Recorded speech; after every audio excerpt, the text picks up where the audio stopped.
Hello বন্ধুরা, আশা করি সকালে ভালো আছেন। আমি এখানে প্রায় 800 গ্রাম মতো ঝিঙে নিয়ে নিয়েছি। ঝিঙেটা আগের থেকে ভালো করে ধুয়ে পরিষ্কার করে নিয়েছি। আর ঝিঙের মাথার দিকের অংশটা আর নিচের দিকের অংশটা কেটে বাদ দিয়ে দেবো। ঝিঙের খোসাগুলো আমি কেটে নিচ্ছি। পুরো পুরো খোসা কাটবো না, কিছু কিছু খোসা রেখে দেবো। ঝিঙে এমনিতেই খুব নরম, পুরো খোসাটা কেটে দিলে পরে একেবারেই নরম হয়ে যাবে আর গলে যেতে পারে। সেই জন্যে এভাবে কাটবেন, তাহলে কিন্তু ঝিঙে রান্না করার পর দেখবেন বেশ টেস্টি হয়েছে।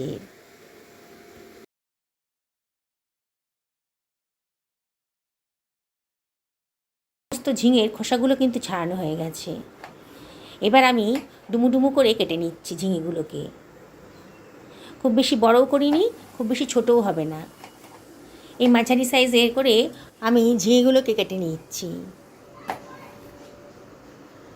ঝিঙে এমনিতেই খুব নরম, রান্না করতে বেশি টাইম লাগবে না। আর আমি খুব অল্প তেল মশলার মধ্যেই কিন্তু এই রান্নাটা আজকে করে ফেলেছি। দেখুন, সবগুলো ঝিঙেই আমার কাটা হয়ে গেছে। এবার এর মধ্যে কিছু মশলা মিশিয়ে নেব।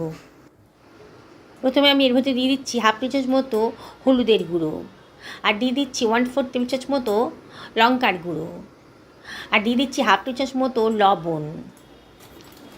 আর আমি এখানে দিয়ে দেবো 1 টেবিল চামচ মতো বেসন। এবার আমি সব কিছু ভালো করে মিশিয়ে নেব।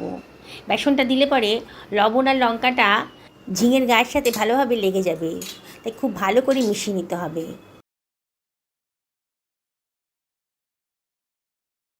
সমস্ত মশলার সাথে ঝিঙেটাকে খুব ভালো করে মাখিয়ে নিচ্ছি। যত ভালো করে মাখাবেন রান্নার স্বাদটা কিন্তু তত ভালো আসবে। তাই খুব ভালো করে মাখিয়ে নেবেন।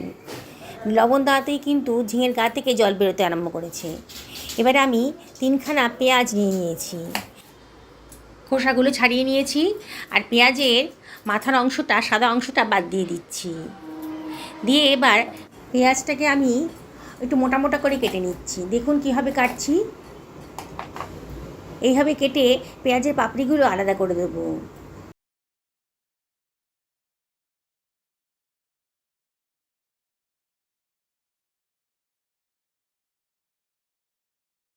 এবার রসুনের কুচিগুলোকে আমি কেটে নিচ্ছি, যতটা সম্ভব কুচি কুচি করে কেটে নিচ্ছি। এই রান্নাতে একটু বেশি পরিমাণে রসুন দেব।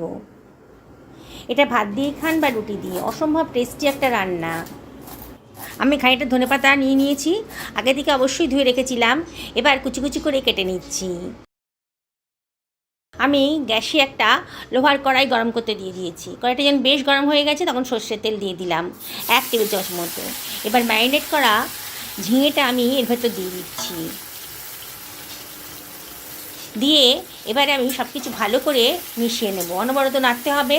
দেখুন, গ্যাসের ফ্লেমটা আমি হাইতেই রেখেছি, আর অনবরত কিন্তু নাড়তে হবে। ঝিঙেতে লবণ দেওয়া আছে তো, তাই ঝিঙের গা থেকে কিন্তু জল বেরোতে শুরু করেছে।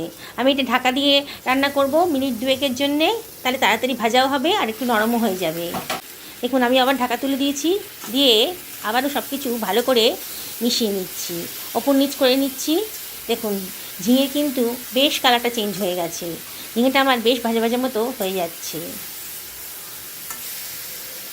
ঢাকা দিয়ে যখন রান্না করবেন মাঝে মাঝে কিন্তু ঢাকাটা তুলে দেখতে হবে, একটু নাড়াচাড়া করে দিতে হবে, নাহলে কিন্তু একেবারে পোড়া লেগে যাবে।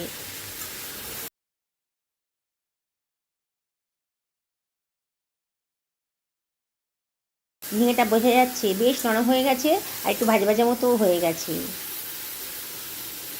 এইভাবে রান্না করবেন, অসম্ভব টেস্টি হবে। আমি এবার ঝিঙেটাকে তুলে রাখছি অন্য একটা পাত্রের ভেতর।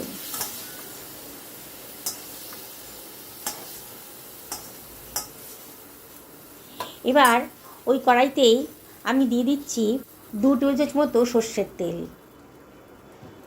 তেলটা যখন বেশ গরম হয়ে গেছে তখন আমি হয়তো দিয়ে দিচ্ছি 2খানা শুকনো লঙ্কা, দিয়ে একটু ভাজা ভাজা মতো করে নেব। লঙ্কার গন্ধটা তেলের সঙ্গে ভালো করে মিশে যাবে, খুব সুন্দর একটা গন্ধ বেরোবে। এবার দিয়ে দিচ্ছি কেটে রাখা রসুনের কোয়াগুলো, আর দিয়ে দিচ্ছি হাফ চামচ মতো কালো জিরে।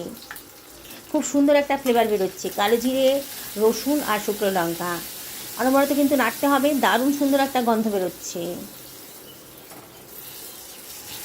রসুনটাকে নাড়াচাড়া করে বেশ ভাজা ভাজা মতো করে নেব। অসম্ভব টেস্টি একটা রান্না অল্প খরচেই কিন্তু তৈরি হতে চলেছে। দেখুন রসুনটা কিন্তু বেশ ভাজা ভাজা মতো হয়ে গেছে যখন, তখন আমি কেটে রাখা পেঁয়াজটা দিয়ে দিলাম। পেঁয়াজটা দেওয়ার পর আমি আবার সব কিছু ভালো করে মিশিয়ে নিচ্ছি। অনবরত কিন্তু নাড়তে হবে, আর গ্যাসের ফ্লেমটা এখন হাইতেই রাখতে হবে।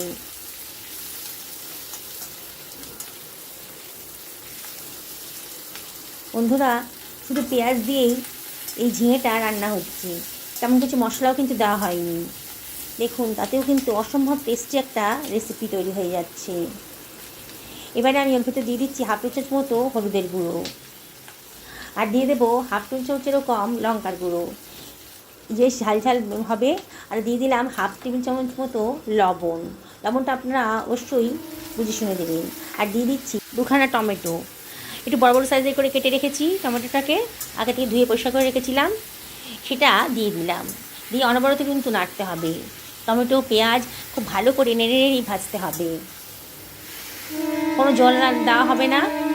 এম করেই ভাজতে হবে। পেঁয়াজের থেকে যে রসটা বেরোবে আর টমেটোর গা থেকে যে রসটা বেরোবে, তাতেই কিন্তু আমার রান্নাটা হয়ে যাবে। দেখুন নাড়তে নাড়তে বোঝা যাচ্ছে টমেটো আর পেঁয়াজটা বেশ নরম হয়ে গেছে। এবার এর ভিতরে দিয়ে দিচ্ছি ভেজে রাখা ঝিঙেটা। সব কিছু আবারও ভালো করে মিশিয়ে নেব। গ্যাসের ফ্লেমটা হাইতেই রেখেছি, রেখে সব কিছু ভালো করে মিশিয়ে নিচ্ছি। দেখুন বন্ধুরা, আমি কিন্তু এক ফোঁটা জলও আজকে রান্নাতে ব্যবহার করিনি। টমেটো ঝিঙে পেঁয়াজের থেকে যে রসটা বেরিয়েছে, তাতেই কিন্তু আমার রান্নাটা কমপ্লিট হয়ে যাচ্ছে। এত সোজা রেসিপি, বিগিনার্সরাও একবার দেখলে পরেই তৈরি করে ফেলতে পারবেন। গ্যারান্টি দিচ্ছি বন্ধুরা, একবার যদি এইভাবে রান্না করে খান, তাহলে কিন্তু বারে বারে ঝিঙে আসলে পরেই আপনারা এইভাবে রান্না করবেন। এতটাই টেস্টি। বন্ধুরা, যদি রেসিপিটা ভালো লাগে তাহলে একটা লাইক করবেন, আর কমেন্ট করে জানাবেন যে আপনাদের কেমন লাগলো এই নতুন ধরনের রেসিপিটা।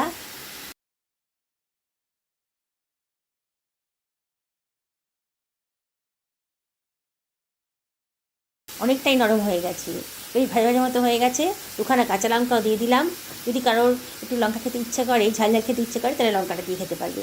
হাফ টেবিল চামচ মতো চিনি দিয়ে দিলাম, আর দিয়ে দিলাম খানিকটা ধনেপাতা কুচি। চিনিটা অপশনাল, যদি পছন্দ হয় দেবেন, তবে দিলে পরে কিন্তু রান্নার টেস্টটা খুব সুন্দর আসে।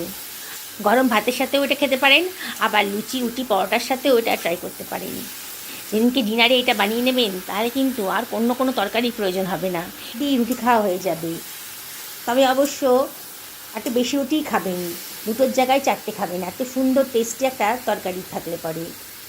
বন্ধুরা, যারা আজকে আমার চ্যানেলে প্রথম দিন, তাদেরকে আমি রিকোয়েস্ট করবো আমার চ্যানেলটা সাবস্ক্রাইব করার জন্যে। আর যদি আপনারা ফেসবুক থেকে দেখেন, তাহলে রিকোয়েস্ট করবো আমার পেজটা ফলো করার জন্যে। দেখুন আমার রান্নাটা কিন্তু হয়ে গেছে, আমি এবার সার্ভ করে দিচ্ছি। পুরনো বন্ধুদেরকে অনেক অনেক অনেক ধন্যবাদ, তারা তো আমার পাশেই আছেন। তাও আমি আপনাদেরকে রিকোয়েস্ট করব, কমেন্ট করবেন, লাইক করবেন আর শেয়ার করবেন। এটাই আমি আপনাদের কাছে রিকোয়েস্ট করব। আপনাদের সাপোর্টের জন্যই তো আমি আজকে এখানে আসতে পেরেছি, তাই অনেক কৃতজ্ঞ আপনাদের কাছে। আমি আপনাদেরকে আবারও রিকোয়েস্ট করব, একদিন এই রেসিপিটা বাড়িতে বানিয়ে ফেলুন, পরিবারের সকলকে খাওয়ান, নিজেও খান, সুস্থ থাকুন, ভালো থাকুন, নমস্কার নেবেন।